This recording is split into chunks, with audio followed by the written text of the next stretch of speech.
નમસ્કાર દર્શક મિત્રો, આપ જોઈ રહ્યા છો આજકા ભારત ન્યૂઝ। આજે સરસ્વતી તાલુકાના ભીલવણ ગામે ગામ સભા યોજાઈ। ગામ સભામાં ગામના યુવાનો અને વડીલો ઉપસ્થિત રહ્યા હતા। ગામ સભાની અંદર પંચાયતના 7 સભ્યો અને ડેપ્યુટી સરપંચ પણ ઉપસ્થિત રહ્યા હતા।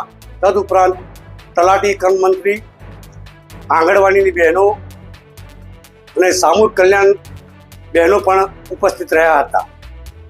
આ ગામ સભાની અંદર ગામના વિકાસ માટેના કામોના મુદ્દાઓ વિશે ચર્ચા કરવામાં આવી હતી। ગામના કયા કયા મુદ્દાઓ બાકી છે અને કયા મુદ્દાઓ પર કામ કરવાનું છે તે વિશે પણ ચર્ચા કરવામાં આવી હતી। જય હિન્દ, જય ભારત।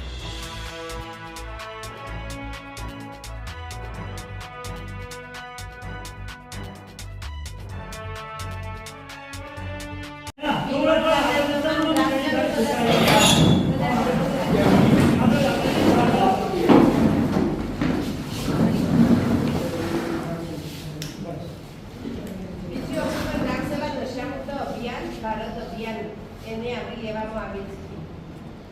2 ઓક્ટોબર દર 2 ઓક્ટોબરે ગાંધી જયંતિના દિવસે ગ્રામ સભા યોજવામાં આવે છે। તેમાં ગામમાં કોઈ પ્રશ્નો, પછી નશીલા પદાર્થ કરતા કોઈ ગામમાં વ્યક્તિઓ તો કોઈ સમિતિ બનાવો, એને સમજણ આપો, કોઈ નશો કરવાથી તમને શું નુકસાન થાય એ રીતના જાગૃતિ ફેલાવવાની।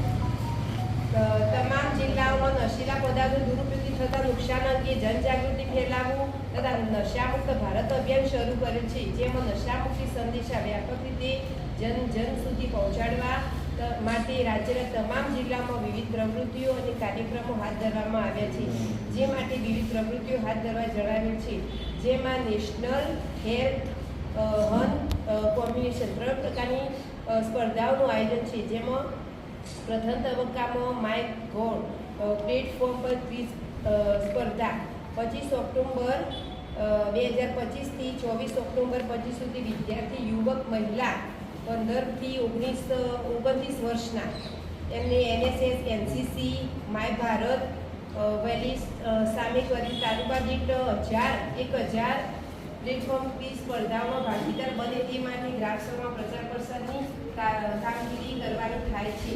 તેમજ ગ્રામસભામાં વ્યસનથી થતા નુકસાન વિશે જાણકારી, આરોગ્ય અને જિલ્લા સમાજ સુરક્ષા કચેરીના અને ગ્રામજનો દ્વારા સામૂહિક નશામુક્તિ અંગે શપથ લેવામાં આવે તથા તે પ્રવૃત્તિઓ કરવાની, જેથી નશામુક્ત ભારત અભિયાન નશા પદાર્થોથી નુકસાન અંગે જનજાગૃતિ ફેલાવવાનું થાય।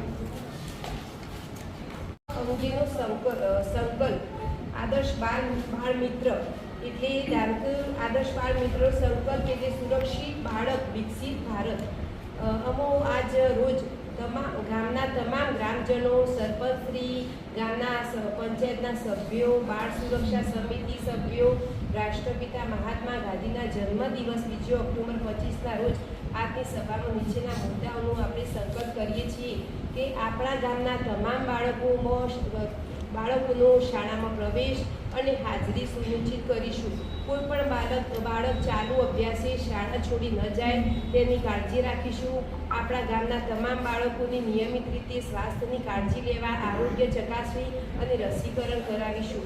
આપણા ગામના બાળકો આંગણવાડી તેમજ મધ્યાહન ભોજન યોજનાનો લાભ લે તે મેળવી લે તેની સુનિશ્ચિત કરીશું। આપણા ગામના બાળકોને કોઈ પણ પ્રકારની હિંસા, શોષણ તેમજ ભેદભાવથી સુરક્ષિત કરીશું।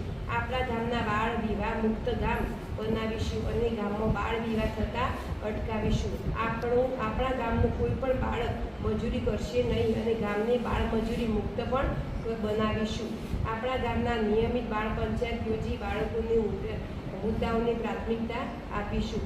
આજે બાળ સમિતિ બનાવી કોઈ પણ બાળકો આપણા ગામમાં જે અમુક તો બાળકો તો જતા જ હોય છે, પણ જે આ મજૂરી વર્ગના બાળકો શિક્ષકો હાજર નહીં એટલે શિક્ષક આપણા સભ્ય જ છું એમને એમ તો સ્કૂલમાં એ થોડું ધ્યાન નશામુક્ત છે, જે નશો કરે છે, જે કારણ કે તમાકુ, બીડી, સિગરેટ જે લોકો પીવે છે એમનું એક અભિયાન આપણે દર મહિને શુક્રવારે આપણે કેમ્પ કરીએ છીએ, જે આપણે દવાખાનામાં કરીએ છીએ। ડાયાબિટીસ, બીપી, કેન્સરની બધી જ દવા આપણે વિના મૂલ્યે આપીએ છીએ કે મફતમાં આપીએ છીએ। કેન્સરના દર્દી હોય ધારો કે પ્રાઇવેટમાં દવા લેતા હોય પણ એમને આપણે પૈસાનો લાભ પણ અપાવીએ છીએ. કેટલીના દર્દી ગવર્મેન્ટની દવા લેતા હોય ટોટલ તો એને 6 મહિના સુધી આપણે એમને 1000 રૂપિયા દર મહિને અપાવીએ છીએ. પણ જો એ ગવર્મેન્ટની દવા લેતા હોય ટીબીના દર્દી તો જ આપણે અપાવીએ. પછી પ્રાઇવેટમાં જાય અને પ્રાઇવેટમાંથી લે અને પછી કાગળિયા લઈને આવે તો આપણે અપાવતા નથી. બરાબર? Diabetes, BP, cancer, TB totally જે સેવાઓ છે આપણે ગામમાં આપીએ છીએ. અમુક લોકોને ગામમાં નથી ખબર હોતી કે ડાયાબિટીસની દવા કે બીપીની દવા બેન આપો છે. જ્યારે આવે છે ત્યારે ખબર પડે છે બેન આપણા અહીંથી દવા આપે છે.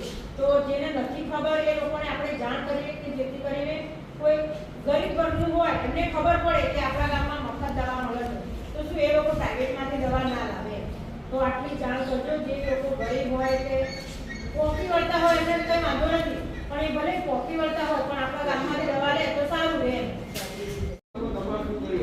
આવે છે પણ હજુ અમુક લોકોને નહીં ખબર હોતી એમ. ગામમાં બહેનો અમારી ફરજ છે એ લોકો કહે છે કે દવાખાનામાં રોજ તમે દવા લઈ લો પણ અમુક લોકો એવું કે તમારા ગવર્મેન્ટની દવા નહીં કરો પણ જ્યારે ટીબી થાય એટલે આ મિટિંગની અંદર આજે પંચાયતના સભ્યો કેટલા હાજર છે? 1, 2, 3, 4, 5, 6, 7, 7 જણ છે. કેટલી ટીમ છે? 11 જણની? 10. 10 જણની. 7 જણા 3 જણા ગેરહાજર.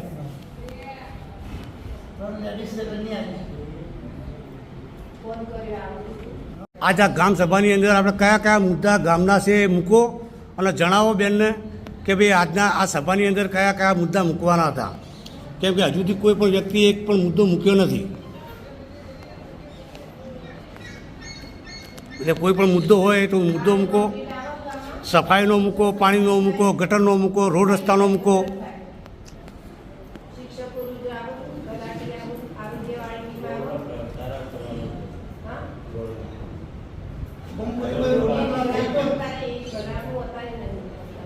આજે તો મુદ્દા જ છે ખાલી.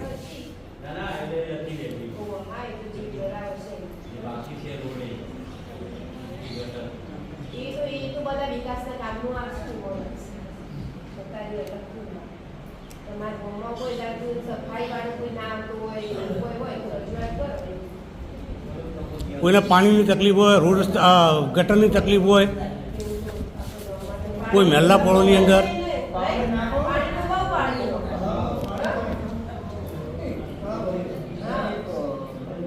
આપણે આપણા પંચાયતના બોરોના જે ટાંકીઓ રહી એ ટાંકીઓ કેટલા સમયથી આપણે સાફ નહીં કરેલી? ગઈ સાલ જ કરી નથી કરી આજે તો ગઈ સાલ જ કરી આરી ગઈ સાલે કરાવડાવી હતી એમ ને? ગઈ સાલ કરી. અને પેલું એ તમારી એમની નથી વચ્ચે વાત કરી બનાવી દે સાફ કીધું હતું ને તો હા જોઈ લેવાનું કમ્પ્લીટ 4-5 માણસો વ્યવસ્થિત સાફ કરે ને એવું કરે છે. બીજી મુદ્દાની વાત હતી કે આપણે ગામના અંદર રહીએ કે આપણું ગામ સ્વચ્છ અને સુરક્ષિત રહે એટલા માટે કોઈ પણ વ્યક્તિને કોઈ પણ જગ્યા પર કોઈ એવી વસ્તુ દેખાતી હોય કે જે ગામને નડતરરૂપ બનતું હોય તો સ્વેચ્છાએ અરજી પંચાયતને આપી શકે. એમની ગામ આપણું છે, રિસ્પોન્સિબિલિટી આપણી બને. આપણે ગામને સાચવવાનું છે. જેના ગામનો મોટા મોટો સિદ્ધાંત ડીસીબીનો સિદ્ધાંત છે. એના બેને વાત કરી કે પંચાયતના આજુબાજુ ગંદકી ફેલાતી હોય એ ગંદકી દૂર કરવાની જિમ્મેદારી આપણી પોતે બને. એવી જ રીતે આખા ગામના અંદર દરેક રસ્તાઓ હોય, ઘર હોય, જાહેર સ્થળ હોય, દરેક જગ્યા પર કોઈ પણ પ્રકારનો પ્રશ્ન ઉઠતો હોય તો લોકો આગળ નામ મૂકવાનું. તો પંચાયતમાં જાણ કરવાની, સભ્યોને જાણ કરવાની, તલાટીને જાણ કરવાની, જેથી અમે એનું નિરાકરણ લાવી શકીએ, ચર્ચા વિચારણા એના પર આપણે કરી શકીએ.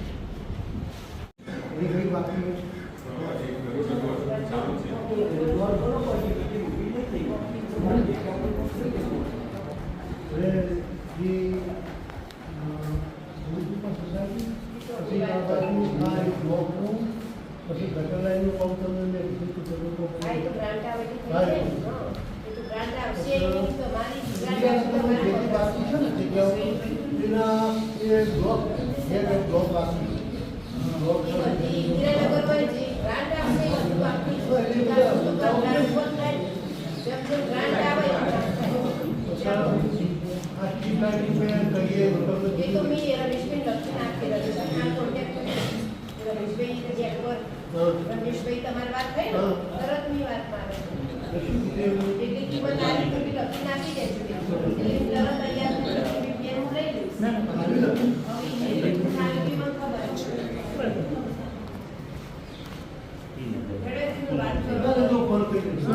આજના આ જે ભીલવણ ગામમાં ગ્રામ સભા યોજાઈ એમાં તમારા કયા કયા મુદ્દા છે અને તમારું નામ શું છે?